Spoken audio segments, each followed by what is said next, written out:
baik, saya akan menjelaskan tentang genetika bakteri. Kita harus tahu dulu apa itu genetika bakteri. Di sini genetika bakteri. Genetika bakteri adalah bidang ilmu. Bakteri adalah bidang studi ilmu genetika yang berfokus pada organisme mikroba yang banyak. Jadi, adik-adik, bakteri itu adalah organisme atau mikroba yang paling banyak yang kita ketemu baik di hewan maupun di manusia, termasuk di struktur genetika bakteri. Di sini yang pertama itu plasmid. Di sini plasmid itu adalah struktur kecil lingkaran terbuka yang mengandung informasi genetika dan dapat direplikasi secara mandiri. Dua,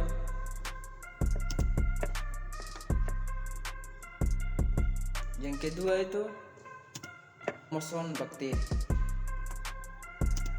Kromosom bakteri yang pertama itu molekul DNA panjang yang ditemukan di dalam bakteri dan membuat seluruh informasi yang diperlukan untuk kelangsungan hidup bakteri. Yang ketiga, transposisi. Contohnya itu plasmid itu ada pada, itu bisa kita tahu juga contoh plasmid itu si DNA yang dapat bergerak atau mengalirkan posisi dari satu wilayah ke wilayah lain dalam kromosom bakteri. Jadi adik-adik, di struktur bakteri itu ada tiga. Ini bakteri ada. Pertama ada plasmid. Sini ada plasmid. Yang kedua ada kromosom bakteri. Yang ketiga transposon bakteri. Jadi resistor antibiotik yang dapat membantu bakteri bertahan hidup dalam lingkungan yang macam contohnya itu bakteri yang hidup di tempat yang dia juga hidup. Plasmid itu contoh bakteri itu. Plasmid itu adalah resistor antibiotik yang dapat membantu bakteri bertahan hidup dalam lingkungan yang terpapar antibiotik. Yang kedua itu kromosom bakteri. Kromosom bakteri contohnya itu Echinocoli yang mengandung sekitar 4.000 gen transposon. Transposon itu adalah sepotong DNA yang dapat berpindah dari satu tempat ke tempat lain di dalam gelombang bakteri. Contohnya adalah transposon yang mengandung gen resistor antibiotik, atau antibiotik itu bisa kita bilang kekebalan tubuh. Antibiotik dari plasmid juga dengan kromosom bakteri juga dengan transposon bakteri, mereka juga membutuhkan antibiotik atau antibiotik. Ya, kita lanjut.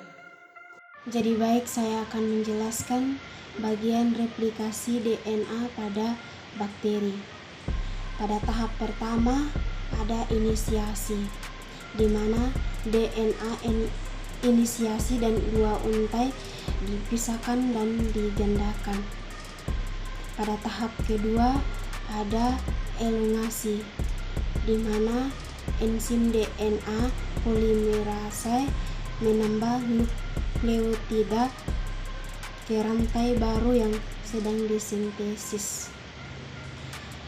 Pada tahap yang ketiga ada terminasi, di mana replikasi selesai dan dua molekul identik dari DNA terbentuk.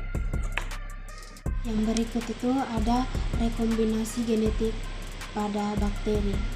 Yang pertama itu ada transformasi, adalah perubahan genetik yang dihasilkan oleh penyerapan DNA dari lingkungan, di mana transformasi juga berpindah gen asing yang diisolasi dari tanaman, virus, bakteri atau hewan ke dalam suatu genom baru.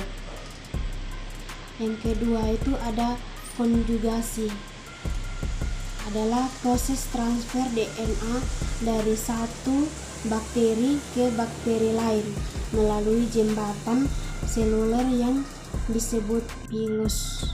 Konjugasi juga peristiwa transfer bahan genetik, yaitu plasmid phase pada bakteri dan mikronukleus pada protozoa dari satu individu kepada individu lainnya.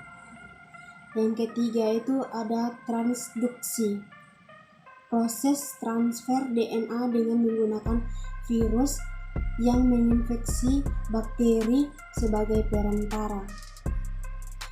Transduksi ini adalah proses di mana DNA asing dimasukkan ke dalam sel oleh virus atau vektor virus. Saya akan menjelaskan rekombinasi genetik pada bakteri. Yang pertama, transformasi. Transformasi perubahan genetik yang dihasilkan oleh penyerapan DNA dari lingkungan. Yang kedua itu konjugasi. Proses transfer DNA dari satu bakteri ke bakteri lain melalui jembatan seluler yang disebut pilus. Yang ketiga, transduksi. Proses transfer DNA dengan menggunakan virus yang menginfeksi bakteri sebagai perantara.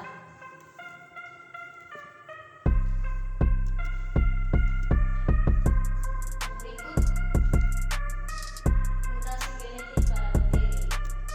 Yang pertama, perubahan mutasi. Perubahan mutasi terjadi apabila ada perubahan dalam basa DNA. Kedua, perubahan letal. Perubahan letal membunuh bakteri akibat perombakan besar pada struktur genetik. Yang ketiga, perubahan benefikal. Perubahan benefikal secara alami menguntungkan, meningkatkan kemampuan bakteri beradaptasi terhadap lingkungan. Jadi saya akan menjelaskan tentang peran genetika bakteri dalam pertahanan tubuh manusia. Peran yang pertama itu, bakteri berperan menjaga keseimbangan flora usus. Jadi bakteri probiotik itu membantu menjaga keseimbangan mikroorganisme dalam usus, yang sangat penting dalam sistem pencernaan yang sehat. Terus yang berikutnya itu stimulasi imun. Bakteri juga merangsang imunitas tubuh manusia untuk membantu melawan penyakit bakteri. Yang berikut itu antibiotik. Bakteri digunakan juga untuk membantu melawan infeksi bakteri dengan cara pengembangan antibiotik dari kebun bakteri. Yang berikut itu aplikasi genetika bakteri dalam industri dan teknologi. Yang pertama itu farmasi. Genetika bakteri digunakan dalam pembuatan obat, antibiotik, vaksin, dan hormon secara massal. Yang kedua itu bioteknologi. Genetika bakteri digunakan dalam produksi makanan, minuman, dan biofuel. Yang ketiga itu dalam ilmu forensik, genetika bakteri digunakan untuk identifikasi forensik DNA dan analisis bukti biologis dalam kejahatan. Jadi genetika bakteri ini sangat penting dalam ilmu forensik. Jadi jika ada yang ingin diketahui DNA-nya seperti apa, dia dari keluarga mana, dia DNA dari mana, untuk mencocokkan DNA-nya itu menggunakan ilmu forensik. Jadi itu dibutuhkan. Berikutnya itu, jadi kesimpulannya di dalam dunia genetika, bakteri memainkan peran yang utama dalam menyebabkan misteri di balik perkembangan biologis. Jadi di dalam pertumbuhan dalam tubuh manusia itu sangat dibutuhkan genetika bakteri, karena dia berperan penting dalam ilmu forensik, dalam DNA dan RNA untuk mengetahui DNA dan RNA seseorang. Dalam ilmu farmasi juga bakteri itu berfungsi karena untuk membuat obat-obatan, untuk menciptakan obat itu menggunakan bakteri. Sekian dari presentasi kami dari kelompok 1.